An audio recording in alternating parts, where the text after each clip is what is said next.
Hoje a gente vai falar de IBAN. E o que mais cai na IBAN? Fiz uma análise das últimas provas e separei aqui coisas que você não pode ir para uma prova da IBAN sem saber. Primeiro, tem tido uma tendência muito grande de cobrar muito de saúde pública. Então, essas três aqui tem que ir na ponta da língua. 8080, 8142 e o decreto 7508, tá? Algumas também caiu a Política Nacional de Saúde Bucal, ok? Mas essas três são as principais. O outro ponto que eu colocaria aqui na lista do que mais cai seria anestésio. A anestésio tem despencado. Coisa assim de 15 questões, 4 ou 5 de anestésio. Então precisa caprichar. Fármaco tem caído bastante também, nada muito difícil. Síndromes, então nas últimas provas pelo menos 1, 2 questões eram de síndromes. Precisa saber também estômago, e aí estômago pode cair tudo. Mas também tem mostrado uma tendência de cobrar mais HIV. Por isso que a gente vai revisar esse assunto hoje. Biossegurança, esses três aqui, nem tanto, tá? Mas biossegurança caiu, substâncias químicas, o ciclo da esterilização, o tempo, né? ATM, quanto que por minuto, quanto que a gente vai seguir esse padrão.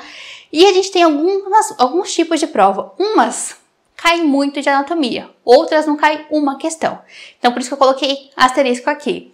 E materiais dentários a mesma coisa. Então, teve uma prova que foi muito pesada de materiais de moldagem, gesso. Outras foi mais de resina, ionômero. Outras não caíram nada. Então, esses três últimos aqui, principalmente esses dois últimos, deixa anotadinho aí. Sobrou tempo, capricha nele. Agora, o restante, obrigatório. Certo? Vamos começar fazendo a nossa revisão e aí vamos fazer da seguinte forma. Vou ler com vocês, vou dar um tempinho para vocês responderem, já vai colocando nos comentários qual seria a sua resposta. Vamos tentar deixar bem dinâmico, porque sabe quando você faz uma prova assim, você erra uma questão e depois você nunca mais esquece? Então, vamos aproveitar essa live que tá todo mundo aqui junto para aprender junto, para também errar no momento que dá para errar. Na prova não dá para errar. Então aqui ele falava assim, ó, prova de 2017, perguntava da síndrome de Gorlin. Coloquei só um resumão, a ideia aqui não é que a gente faça interpretação, é mais que a gente possa testar de fato os conhecimentos. E qual que é a patologia bucal mais comum de acontecer? Carcinoma de célula escamosa, fibroma ossificante, tumor odontogênico adenomatoide ou ceratocito odontogênico. Vamos lá, vamos fazer primeiro uma revisão. O que a gente vai encontrar na síndrome de Gorlin? Ela pode ser chamada também de síndrome do carcinoma nevoide basocelular, justamente porque esses pacientes têm múltiplos desses carcinomas. E aí, queria que vocês lembrassem de dois padrões. Lembra que vai ter alteração na pele e no osso. Pele e osso, pele e osso. E assim fica fácil de você lembrar o que vai acontecer aqui. Esse carcinoma, ele acontece em pele, né? Daí aqui, a gente já falou que é muito comum ter esse tipo de carcinoma, basocelular. O que é mais comum da gente ter na boca é algo que acontece em osso e é justamente o queratocisto. A gente vai ter também cisto epidermoide na pele, mais uma alteração que vai ser na pele, né? Pode ter depressões palmoplantares, então na superfície da pele do pé fica com pequenos furinhos assim aparecendo e várias alterações esqueléticas. Normalmente na prova só cai assim. Alterações esqueléticas, mas vamos lá, ó, foice do cérebro calcificada, a circunferência craniana vai ser aumentada, porque aqui, ó, a bossa frontal pode ser mais proeminente, pode ter a temporoparietal também mais proeminente, a anomalia das costelas, pode ter ainda espinha bífida na vértebra, então tudo isso vai acontecer e pensa comigo, né? Não é só na cabeça. É no esqueleto como um todo. Pode ter hipertelorismo também, né? Que seria os olhos um pouquinho mais afastados. E agora, ó, vamos voltar para nossa questão, que agora fica fácil pensar. E agora voltou meu celular. Deixa eu ver agora a resposta de vocês. Ó, agora já a gente já revisou, agora fica muito mais fácil, né? É carcinoma de células escamosas? Não. O que a gente tem aqui é o carcinoma basocelular. Né? Então tá errado. Fibroma ossificante? Não. Se você for pesquisar muito a fundo da síndrome de Gorlin, você pode encontrar fibroma no ovário, por exemplo. Mas na boca a gente não tem. Tumor odontogênico adenomatoide? Não. O que a gente vai ter em osso acontecendo é o queratocisto odontogênico, tá? Então aqui, resposta certa seria a resposta D, ok? Síndrome tem que ir sabendo todas as mais comuns. E no meu canal do YouTube tem um aulão, né, das 5 patologias, 5 síndromes mais comuns de serem cobradas em concurso. E tá muito legal. Vamos pro próximo. Essa daqui muito legal também. Ó, de anestésio, hein? Falava assim: fator que afeta a ação dos anestésicos locais influenciando na duração. Vamos falar de cada um deles. Na primeira ele fala assim: a difusão em tecido não nervoso. Isso vai influenciar na duração? Isso, na verdade, vai influenciar no início da nossa ação. O que ele está falando aqui pra gente? O que a gente tem que pensar? Tudo isso que ele está falando são, de fato, características que a gente tem nos nossos anestésicos, mas nem tudo isso vai influenciar na duração. Então, aqui, a difusão em tecido não nervoso, ela é importante? É importante. Por quê? Em volta do nosso nervo, a gente tem músculo, tem sangue, e quando o nosso anestésico consegue se difundir melhor nesses tecidos, mais rápido ele consegue chegar no seu local de ação. Então, é uma característica boa, sim, ter uma alta difusão. Mas isso o que vai influenciar? Quanto maior for essa difusão, mais rápido vai ser o início do efeito. Não fala da duração, ok? No B ele fala assim, ó, solubilidade nos lipídios. Então a gente sabe que nossos anestésicos eles precisam ter duas características, né? Eles precisam ser solúveis tanto em água quanto em lipídio. Por quê? Por que em lipídio? Lembra que a gente tem a nossa membrana celular e que ela é composta por lipídio? Então a gente precisa que ele consiga atravessar a membrana, então que tenha uma porção com afinidade com lipídio, e a outra que tenha características mais próximas da água, que é o que a gente vai ter no nosso sangue, né, para que ele consiga andar aí pelo nosso corpo. Então, quando a gente tem um anestésico que tem uma alta solubilidade, o que vai acontecer? Ele consegue atravessar com mais facilidade a membrana. Então, se ele tem uma alta solubilidade, ele atravessa mais rápido a membrana. E se isso acontece, a gente pode falar que ele é mais potente. Por quê? Com menos quantidade do nosso anestésico, ele vai conseguir atravessar a membrana e vai conseguir fazer o seu efeito de fato. Então, um anestésico que tem bastante solubilidade em lipídios, ele consegue atravessar mais fácil. Então, por exemplo, a adicaína. Por isso que a gente fala que ela é tão potente, porque ela tem aqui uma atividade maior em lipídios, ok? Mais uma vez, vai ser potente, não vai falar aqui que vai ser na duração, entende? Ela vai ser mais efetiva de fato. A gente vai conseguir que com menor quantidade a gente tenha o efeito, mas não que a gente vai ter uma duração diferenciada. Na C ele fala pra gente da ligação proteica. Vamos lembrar o que é, né? A ligação proteica acontece com qualquer medicamento. E a gente tem as proteínas, né, plasmáticas, que elas vão acabar segurando moléculas para não ter o efeito. Então, vamos lá, né? Aqui, por exemplo, vai ser o local de ação. E aí, a gente tem a nossa proteína, né? E o que ela faz? Ela meio que captura moléculas. Vamos ligar aqui, né? A molécula do anestésico e fica segurando, impedindo que ela vá para o local de ação. Isso é bom porque, na medida que alguma chegou lá no local de ação, já fez sua ação e foi embora, daí sim ele vai liberando novas. Agora sim a gente fala de duração. Por quê? Se a gente tem uma alta ligação com proteína, grande parte dela vai ficar presinha lá, sendo segurada para não ter a sua ação e sendo liberada aos poucos. Se a gente vai liberando aos poucos, a gente consegue ter uma duração maior.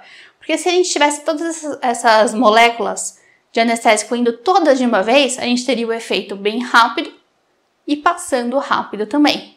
Agora, quando a gente tem essa característica, daí a gente consegue ir liberando aos poucos. Fez sentido isso? Então, beleza. Então, aqui sim a gente consegue falar de duração, porque ela vai liberando aos poucos. Então, a gente já sabe qual que vai ser a nossa resposta, né? Mas vamos falar do pKa. O que é o pKa? Pensa que ele é parecido com pH, né? Então é relacionado a isso mesmo. Quando a gente fala do pKa de uma droga, seria exatamente no pH do meio que ela teria aí uma ação que metade está na forma não ionizada e metade está na forma ionizada. Então, no pKa, o que acontece? É exatamente o pH do meio, onde metade estaria na forma não ionizada e metade na forma ionizada. O que isso quer dizer, Amanda, pelo amor de Deus? Quer dizer que se o pH dessa droga for 7 e ele estiver no meio que tiver 7, deu ótimo. Ele vai ser muito rapidamente absorvido e vai dar tudo certo. O que vai acontecer se a gente tiver um pKa de 3 e ele estiver num pH de 7? Deu ruim, ok? Essa é a ideia. Agora vamos pensar no nosso anestésico em si. O nosso anestésico, o Malamed fala pra gente que ele tem mais ou menos o pKa entre 7,5 e 10. Quanto que a gente vai ter no nosso sangue? Qual que é o pH do sangue? Neutro, né? Então o sangue, o sangue tem pH 7. Qual que seria o melhor dos mundos? Que a gente tivesse ele muito próximo disso daqui. Então o que a gente fala?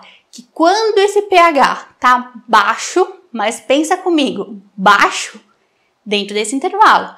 Quanto menor for o pKa, mais rápido vai ser o início. Porque ele vai estar naquela forma não ionizada e mais parecido com o sangue, certo? Mas veja, quando isso também, o nosso meio está muito diferente do nosso pKa, então, por exemplo, o pKa é 8, né? E o nosso sangue, por exemplo, está com pH 3, o que vai acontecer? Vai demorar muito mais para ter o início. E isso acontece quando? Quando que nosso sangue, nossa região ali pode ter um pH de 3,5, por exemplo? Quando tem uma infecção. E esse é um dos motivos que a gente fala assim, a anestesia não pega quando o tecido está inflamado. Justamente por causa dessa diferença do pKa com o pH do meio, certo? Então aqui, o pKa influenciaria no quê? Na duração? Não, no início. Então, se o pKa for igual o do pKa da substância que a gente está utilizando com o meio que a gente está aplicando, se for igual, rapidinho a gente vai ter o efeito. Se for diferente, a gente vai demorar mais para ter o efeito. Então, aqui vai influenciar no início, aqui vai influenciar na potência, aqui vai influenciar no início, e a única que iria influenciar de fato na duração seria C. Beleza? Essa daqui foi um pouquinho mais complexa, né? Agora, outra que tem caído muito seriam essas que perguntam de técnicas anestésicas. Aqui, ó, alguns dos nervos anestesiados pela técnica de Golgi. Quais que seriam aqui? Vamos revisar rapidamente. Técnica de Golgi, qual que seria? Tenta bloquear qual nervo? O nervo mandibular, né? A parte inferior. Quando a gente fala de técnica de Golgi, a gente tem uma técnica para mandíbula. Sabendo isso, já ficaria muito fácil acertar essa questão.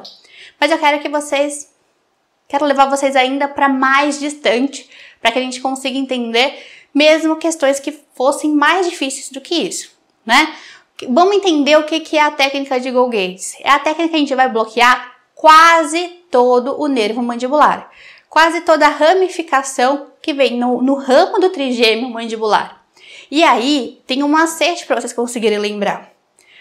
Quando a gente pensa no Golgi, eu sempre falo para meus alunos, né? Lembra de GG.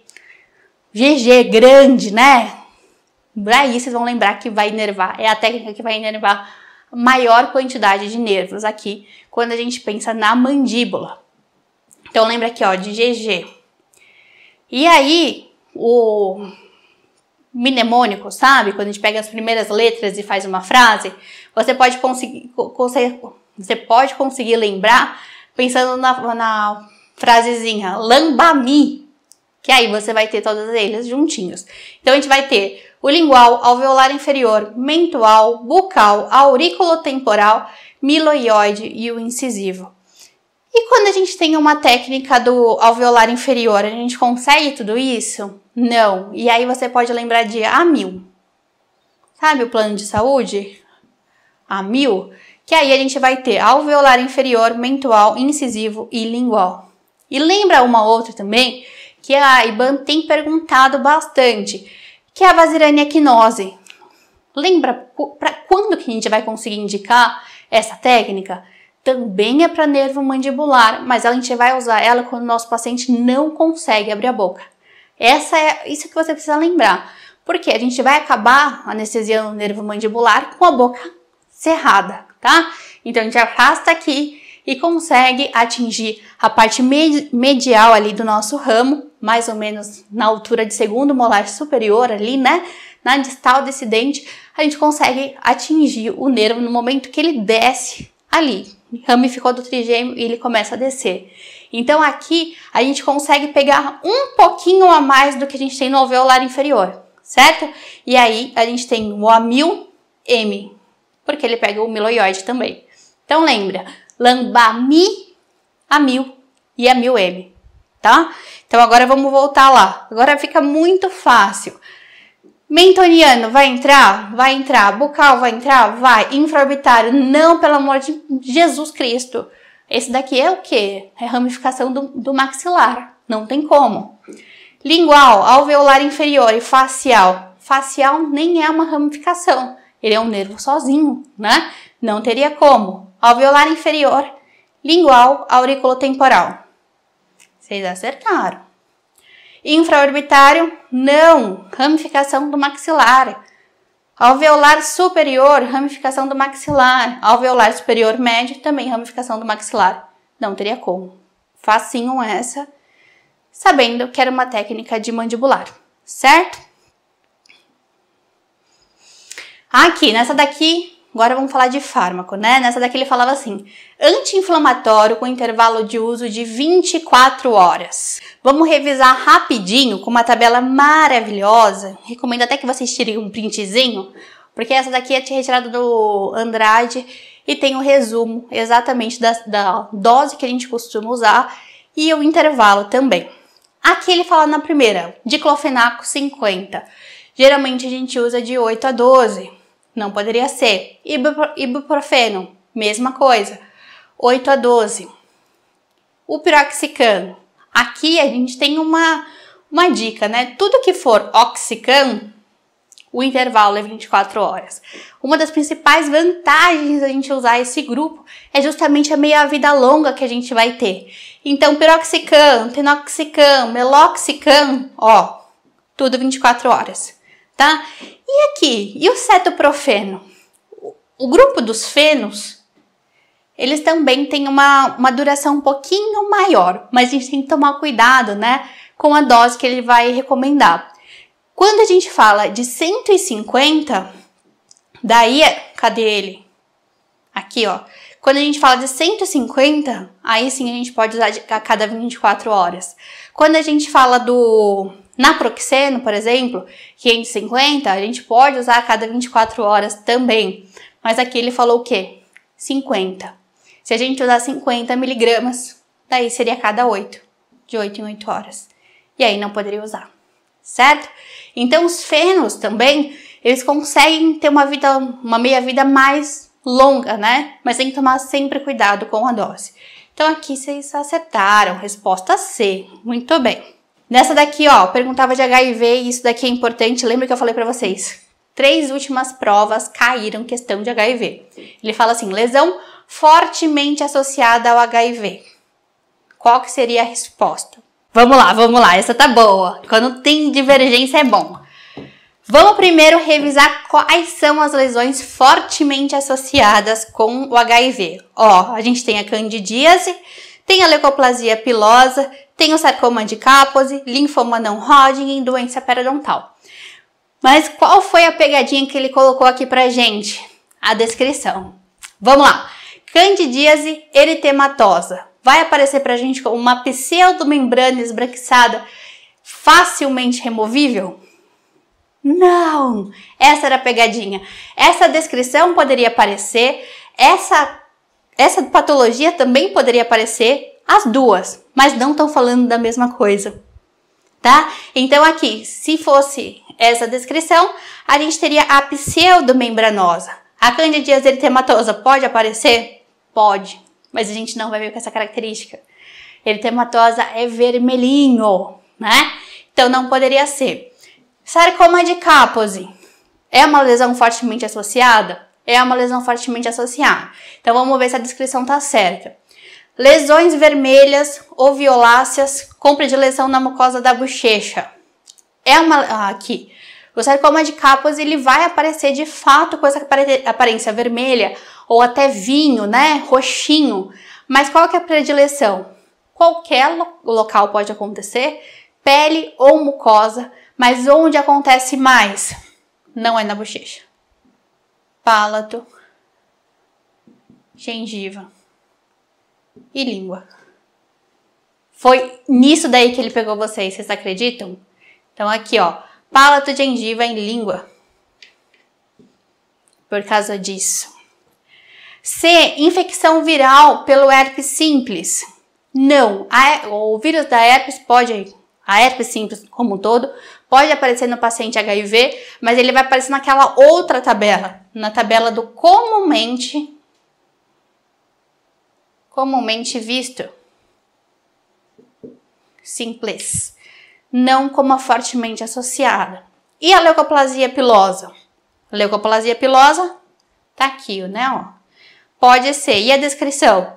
Lesão branca não removida a raspagem. Agora sim. Então, ó. Foi pura pegadinha e provavelmente levou muita gente nessa questão também, tá? Então, ele colocou aqui várias coisas certas e mudou pequenos pontinhos. Tinha que ter bastante atenção. Vamos para a próxima. Ó, agora eu coloquei duas de SUS pra gente conseguir revisar.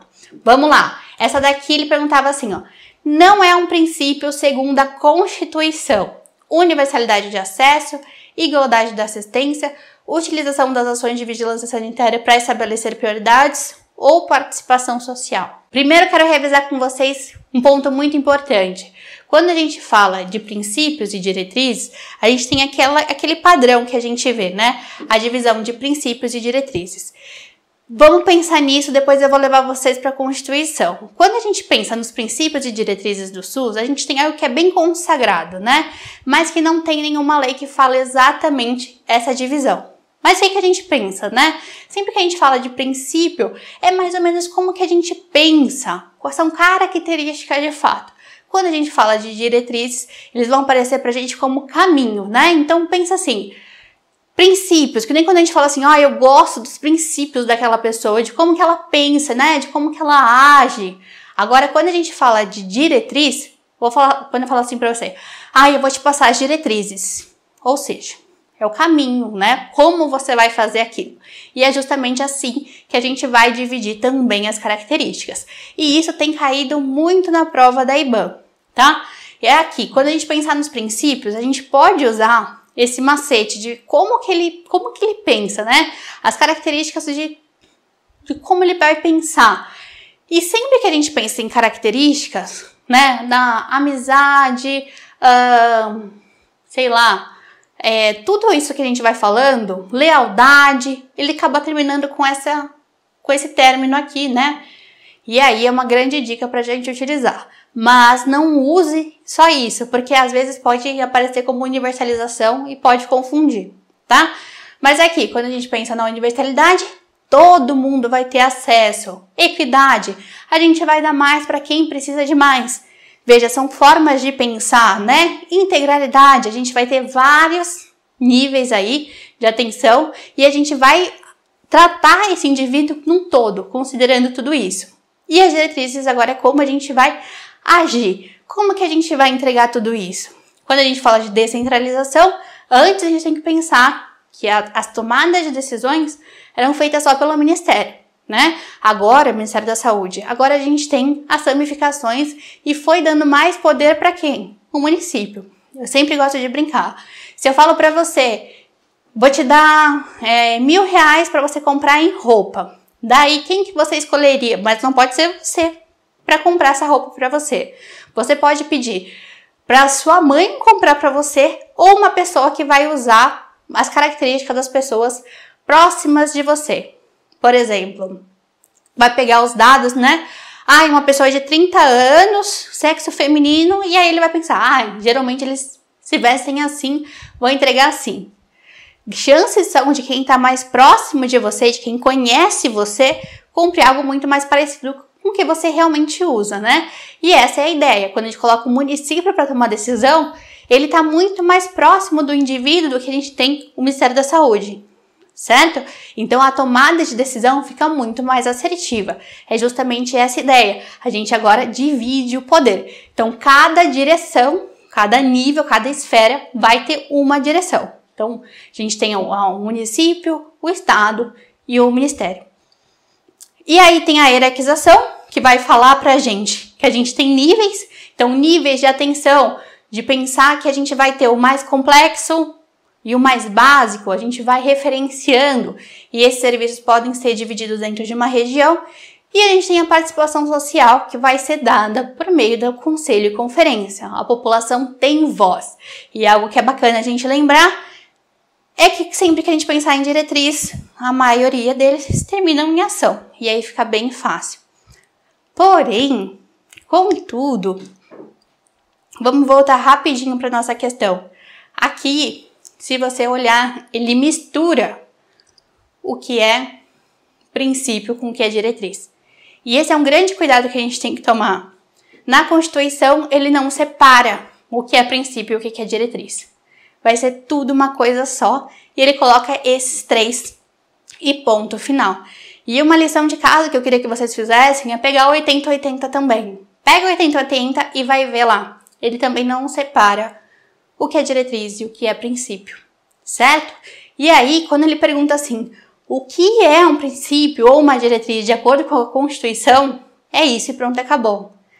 Aquilo que a gente fica na cabeça, né, de pensar assim, é princípio, é diretriz, o que ele está pedindo exatamente, não vai ter validade neste momento, justamente porque ele só está perguntando de acordo com a lei e a gente tem que saber. A gente tem que saber essas três definições para ir para a prova da IBAM.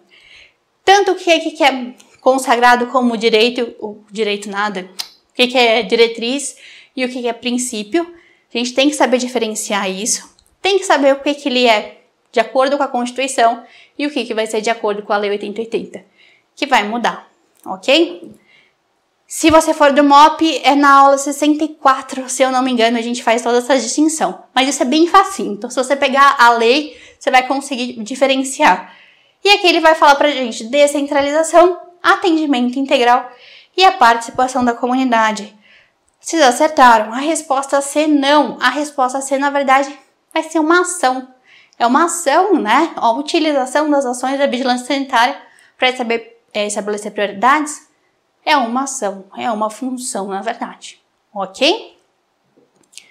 Vamos lá, mais uma. Ele fala assim, descrição geográfica da distribuição de recursos humanos, de ações e serviços de saúde ofertados pelo SUS e pela iniciativa privada. Qual que seria a definição? Então ele fala de rede de atenção, território adscrito, região de saúde e mapa da saúde. Vamos explicar rapidinho o que seria cada um deles. Com esses desenhos fica muito fácil da gente pensar. Quando a gente fala assim, região de saúde, é o espaço geográfico mesmo, né? O espaço físico ali que a gente vai ter municípios juntinhos formando uma região específica, certo? Municípios que tenham características parecidas e que vão dividir os serviços entre si. Então, aqui pensou em região, vai ser o espaço físico mesmo, o espaço geográfico em si. Quando a gente fala, então, aqui, seria a região. Quando a gente fala de rede de atenção, a gente está falando do serviço. Então, a gente está pensando nas ações que a gente tem para oferecer ali numa complexidade crescente. Então, as UBSs que a gente tem, os ambulatórios que a gente tem naquela região e também os hospitais, né? Tudo que a gente tem ali de saúde em serviço para oferecer. Quando a gente pega tudo isso e coloca num desenho, num mapa, daí quando a gente tem uma representação, uma descrição de tudo isso junto, daí a gente chama de mapa. Então o mapa vai ser justamente isso daqui, ó. A descrição, ele que vai ser o mapa. Mapa. É a gente saber a região que a gente tem, o que a gente tem em cada região, quando que a gente vai mandar para cada lugar, quanto que a gente tem de recursos humanos ali, quanto que a gente tem de ações e serviços para oferecer dentro daquele espaço que a gente tem, certo? E tinha mais um também, né, que ele colocou como território adscrito. Território adscrito seria, a gente usa mais para UBS, para a equipe de saúde da família, né? Que a gente sabe que a gente está, por exemplo, nesta UBSzinha aqui, e a gente tem a nossa população adscrita, que essa população que está aqui em volta, ela vai ser atendida por você. É a população que faz parte ali da sua região. É isso que a gente está falando. Faz parte da sua micro-região, sua micro-área, né? E aqui, então, na nossa questão, ele fala assim, ó, descrição geográfica da distribuição de recursos humanos e de ações e serviços. Falou de descrição, é o mapa. Vocês arrasaram, tá bom? E aí não esqueçam então, a região de saúde vai ser o espaço físico, rede de atenção à saúde, os recursos que a gente tem. E território adscrito, na verdade, ele colocou aqui para confundir só, que seria uma população que estaria sob sua responsabilidade. Tudo isso daqui é tirado do Decreto 7508. E no início, se pegar a lei, né, logo no início ele tem toda a descrição de cada um deles. Não pode ir para a prova da IBAM sem saber disso. Ok? Queridos, isso é tudo por hoje. Se você está assistindo essa gravação no YouTube, é justamente uma gravação de uma live que aconteceu lá no meu perfil do Instagram. Toda segunda-feira às 8 horas eu entro ao vivo com vocês, justamente para a gente desenrolar um assunto de forma leve e descomplicada, que é meu lema de vida.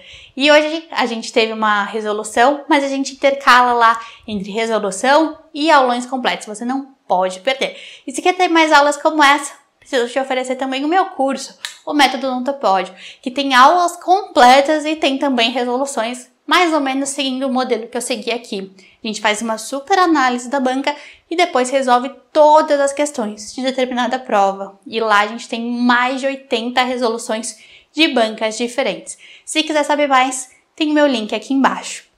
Por enquanto é isso. Um beijo e até o nosso próximo vídeo.